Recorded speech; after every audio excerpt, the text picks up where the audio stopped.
finally, we come to the last presentation, and that's the presentation from our new director operations. It's Rupa Korde. Rupa, come in. Where are you? I'm right here. So Pauline always decides to give me the most difficult task of all. And welcome. She has placed me right at the end. So when you're sleepy. Pauline, how much time are we running ahead of time? Are we finishing ahead? And to be honest, we're doing very good. And we lost only one person over the last two hours. So it feels that many people would like to hear it. And in terms of time, you do good. So take 10 minutes, 12 minutes max, and anyone who wants to ask questions to you, go ahead. But the coolest part, after that, we can talk. Everybody would like to stay.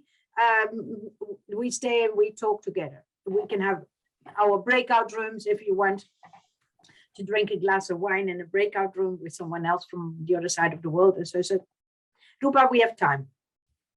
Relax. And I know your presentation is good. Okay, fine. I'll just start the presentation in a bit, but I just thought I'll do a quick poll so I posted a link in the chat box. So if everyone could go to that slide, and there's no registration required, you just have to answer one simple question. That's it. I do.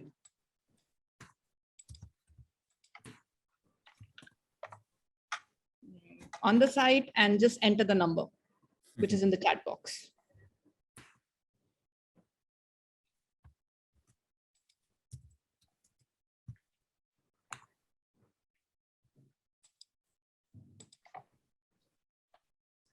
I will also do so.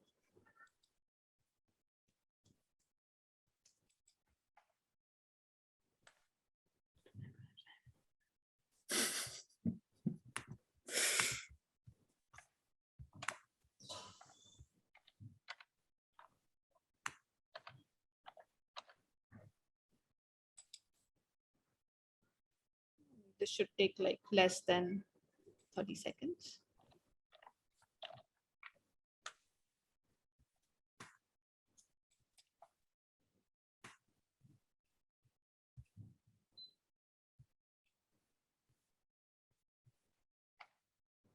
I can see 37 people participating, and we have 14 or 15 people who have answered the question. Cool. Sorry, the teacher in me just, comes out sometimes.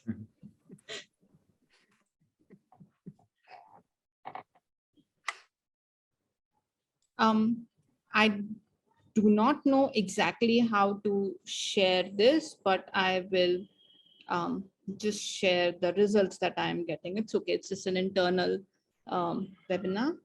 And this is what it looks like. It clearly shows that people have joined from different parts of the world. And headquarters, Amsterdam. So maximum people are from Amsterdam in this room today. Okay. I'll stop this and quickly go to my presentation. I just thought it would be a nice take from what we are doing. I'll share my screen again.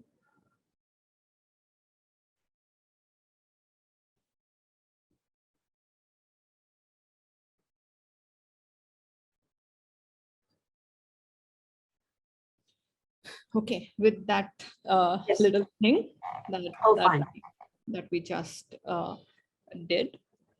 What I'm going to talk about is how teams are working, how are we organizing it, and a little bit about the finance as well. Just going to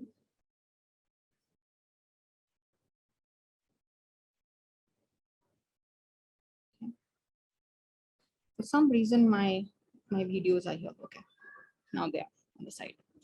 No problem. So first is the current status. And for the current status, what I thought would be a good idea is to look at, first thing is that people are important at WageIndicator. So we thought that we'll give you a view of what it looks like. There are 4 on payroll, there are 20 full-timers, there are 60 associates and more than 100 interns working across the globe. But this is just the people who work throughout the year. We have many data collectors who work throughout the year for a short period of time often.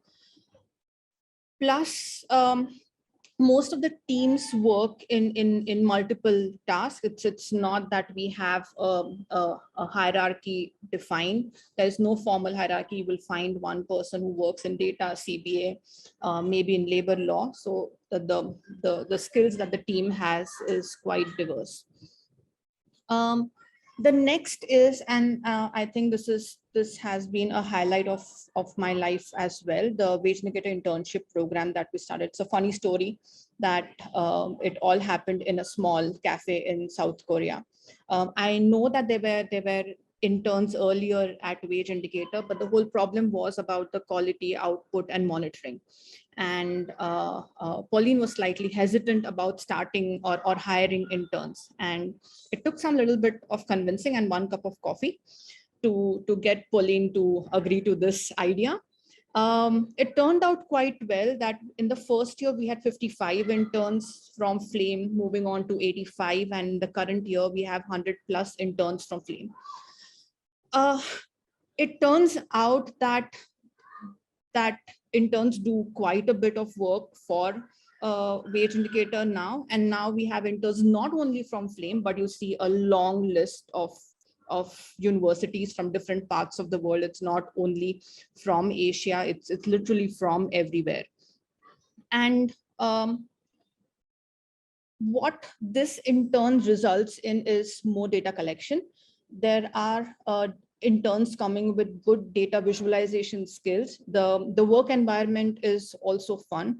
The interns also ask a lot of questions that we think we don't think about, or we take things for granted. And this has made the working environment fun, as well as now we have some interns who have joined full time in WageIndicator. So we have also been able to identify some good talent. So you see in the meeting room Vasudha, you see in the meeting room Akash, Ni, all these are interns, and now they're going to be working. Some of them already working full time.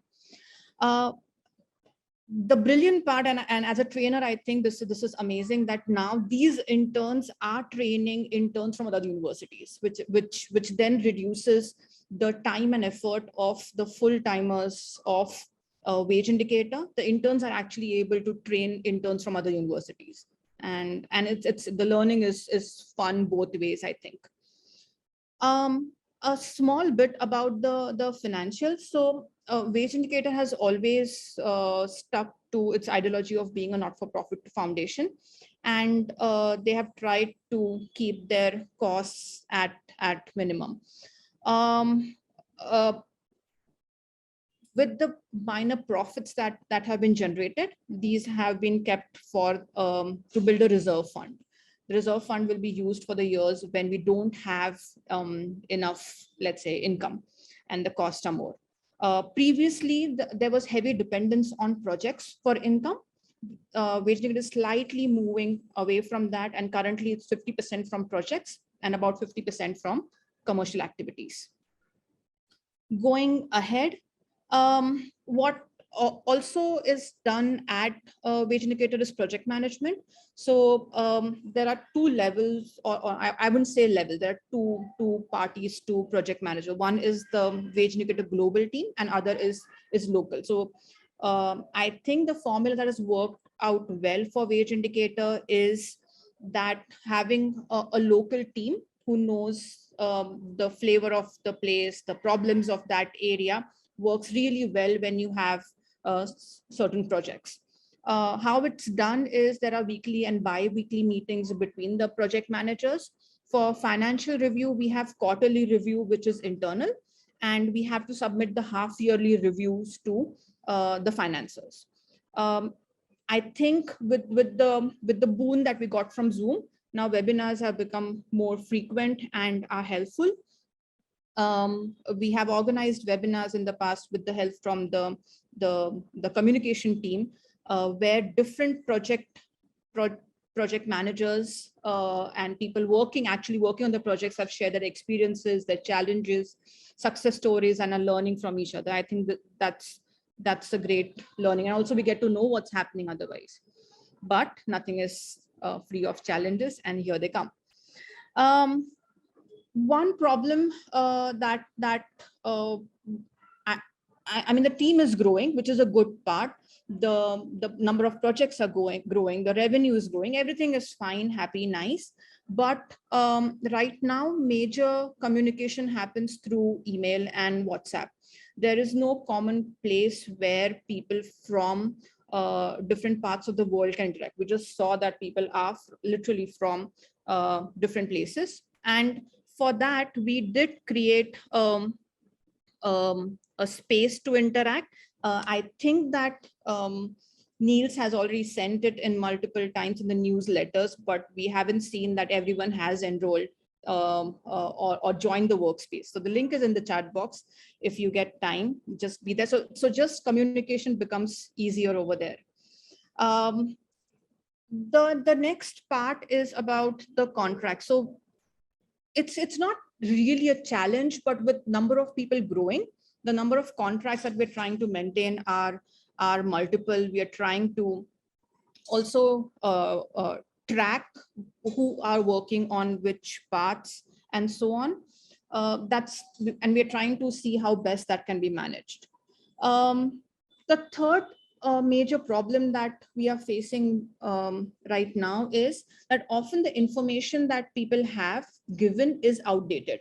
So either their mobile phone information is outdated, or their email address sometimes don't work, or the bank information is outdated or something like that.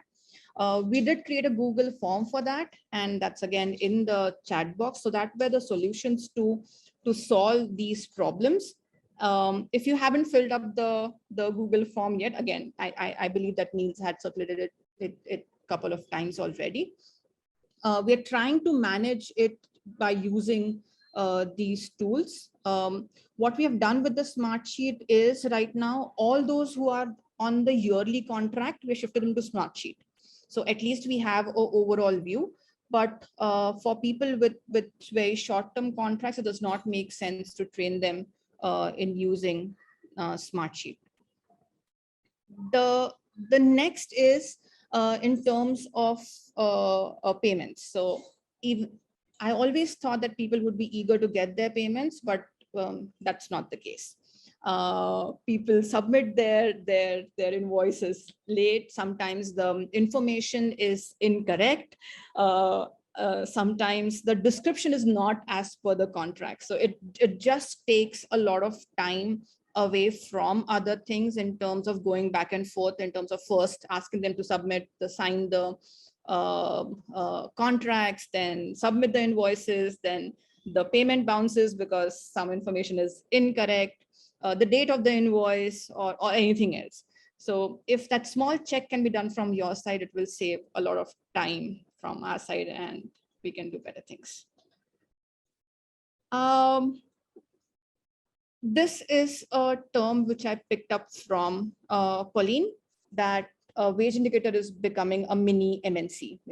So a multinational company, it's mini. But right now the number of associates are increasing. So are the freelancers. We are expanding in countries. With associates increasing, with freelancers increasing, the number of contracts that we have are huge. So again, the whole management system has to be rethought of. So are the number of jobs. So there are a lot of jobs which did not exist maybe 5 or 6 years back. And this world is changing very quickly. Along with this, what we're trying to do, besides organizing everyone, we're also trying to ensure principle of equality, that everybody gets at least what they should be getting. The next part is, I think Vasudha already shared it. My objective over here was not to take over that part, but I'm thinking more in terms of outreach and brand building. So if I don't think all of us are following all these social media pages of WageIndicator. First thing is that all internal audience or all internal stakeholders should follow all the social media pages. That's number one. Second is that once there is a post, please do like those posts. If you like a post, the reach is wider, and all the goals and objectives that the outreach team is trying hard for, I think it can be achieved if I think just a click of a button, and we should be there sooner. The future looks good. It is promising. We'll get there step by step. So what we are first doing is restructuring the HR policy. We have WageIndicator already has it. It's not that they don't have a HR policy, but it's in slightly bits and pieces. So there is a finance and operations manual which we are revising. Recently, a gender equality policy was created and it's already posted on the website. Last year, we created a code of conduct. And again, all these documents that are created are not created in isolation. It is shared with everyone, and everyone is free to give their views on these documents. Currently, we're working on a safeguarding policy as well. Once we reach a stage of a slightly final draft, we'll share it with you, and you're welcome to give comments on it. Second, and the most important point, I think, always is funds. Most of the associates at WageIndicator are on a contractual job, but the policy of WageIndicator has been to give them some kind of job security. So for which there needs to be enough in the pipeline, and also a reserve needs to be built for bad days. We are constantly working on upgrading and technological investments, for which also we need funds. Last year, we thought of an idea of the welfare fund, where in case of an emergency, or let's say if someone wants to go for higher education and is not able to afford, WageIndicator should be able to support them as well. We have just started with this, so I hope that it will go a long way in improving lives of people. That Pauline has a dream. I don't know how to fulfill that dream right now. I don't think any one of us know here. It's not both. It's not pension and savings. She because there are so many people associated, and people are the most crucial part of WageIndicator. She thinks that there should be a kind of a pension fund or savings fund. But like I said, it's a dream right now. We are trying to ask, and I think the board is also helping us to make it a realistic plan. How much is really possible? Because like we saw, there are close to 100 associates working for WageIndicator. How do you make this dream a reality? I don't know right now. What we are working on right now is getting people with right skills, and we realized that having interns from different parts of the world brings in diversity, but also because I think Rogerio mentioned that language is a problem. We have so many websites in different languages. It will be a good way to have more interns from different parts of the world. Associates will take some time maybe to get the right people, but I think we'll get there soon. In terms of projects, more projects are always welcome. Some projects do not have sometimes high value, but they have high prestige value, high academic value, and they're necessary for the brand building further, but also for sustenance. And we are trying to look at how to survive, sustain, and have security for everyone. And that is it. Thank you. Well, thanks a lot, Rupa. This was the most difficult task because it was for the last person. Really good. And I would say applause for everybody. Now, at least in a bit more than 2 hours, we have the feeling that we know what WageIndicator has been doing over the last couple of years and what we want to do in the future. Of course, we have some challenges, some problems here and there. And well, everybody has, so that's nothing special. But at least we have dreamed for how to continue.